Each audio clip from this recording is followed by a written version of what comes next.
this is going to be a blanket statement. Okay. And I would say this: don't leave, don't abandon, don't censor, engage. I'm not saying it's always going to work out fruitfully, but I'm always of the mindset that engagement, and especially with someone like a Joe Rogan, who is not, in my mind, an ideologue in any way.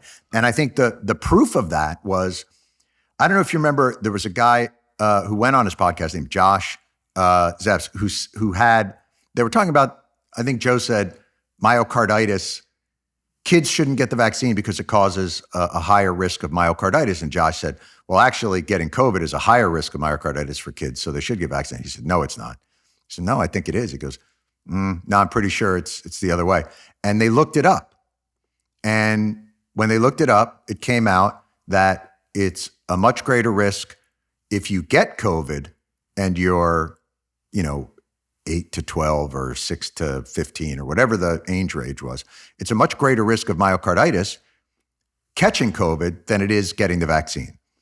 And if you are an ideologue or if you are a dishonest person, that is the moment. Like Tucker Carlson in that situation never would have looked it up and would have given that look he gives like somebody's giving him a confusion enema. Like they're just like they're just firing confusion up his ass. And Joe just went like, I didn't know. Oh, okay, I didn't get that. And that to me says, oh, that's a person that you can engage with. And so I think all the overblown rhetoric about him, and here's the other thing, like, you're a musician, like how much misinformation is spread by, like Eric Clapton is on platforms that you're on, and he's a fucking psycho. So do you remove yourself from every platform? By the way, do we only do these conversations so that I will get in trouble? Yes, that's all we do now. Is we go, John, who do you want to piss off today? Neil Young fans, Taylor Swift fans, or Eric Clapton fans? I love them all, but my point is we all exist in this world and on this planet. And there's no question that there is egregious misinformation that's purposeful and hateful and all those other things. And that being moderated is a credit to the platforms that run them. But this overreaction to Rogan, I think is a mistake.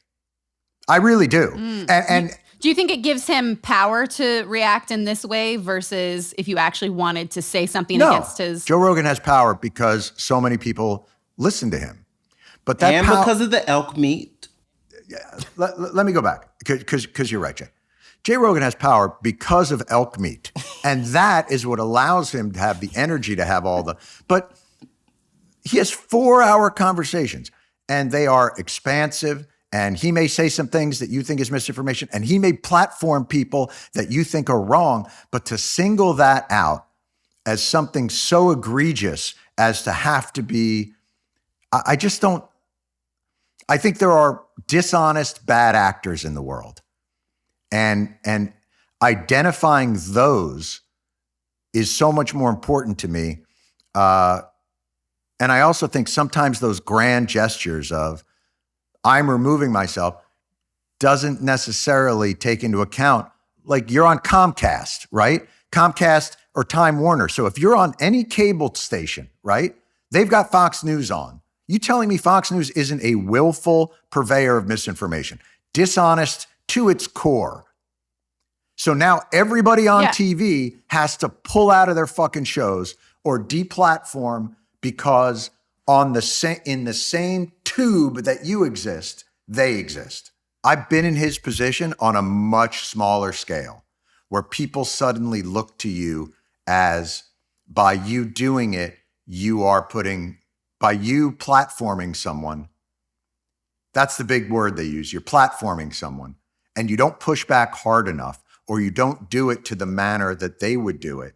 Once you go down that road of, if you have a lot of listeners and you say something that's either incorrect or possibly harmful, we are in competition for ideas and minds.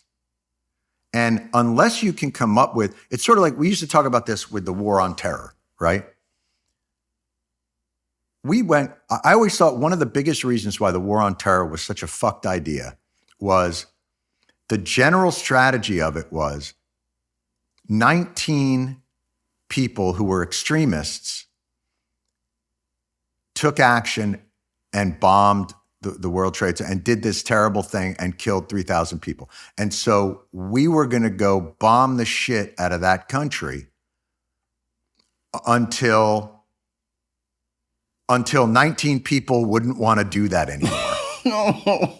Meanwhile, it was hatched in like a basement in Hamburg, and the world is interconnected through ideas. Like, unless you have a bomb that can kill ideas, you're just chasing, it's a doomed strategy. Like, make better arguments. I'm not saying that it'll work, but you can't cloister yourself to what's out there. You have to know.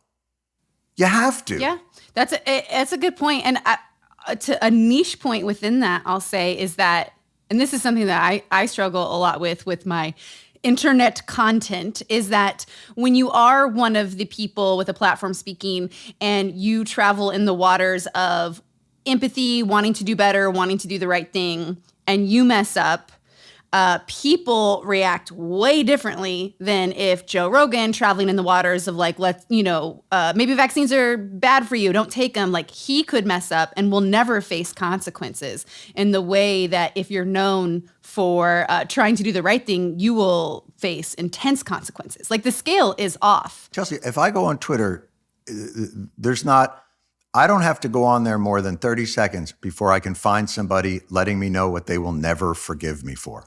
One of the biggest questions I always used to get asked was, I don't understand that. Why do you have O'Reilly on your show? And I go, well, I have people in my family that are to the right of him, and I still talk to them. So why not talk to him? And I feel like you have to engage. Like, how do you not engage with people? Like, the whole point of engagement is hopefully clarification. Now, you may not get it. It may be a fool's errand, but I will never give up on engagement. And by the way, I'm more worried about the algorithm of misinformation than the purveyor of misinformation. Misinformation will always be out there, but if the algorithm drives people further and further down the rabbit hole, the fucking algorithm is the amplifier and the catalyst of extremism. And if you can, I would much rather fuck with the algorithm than deplatform and all these other things.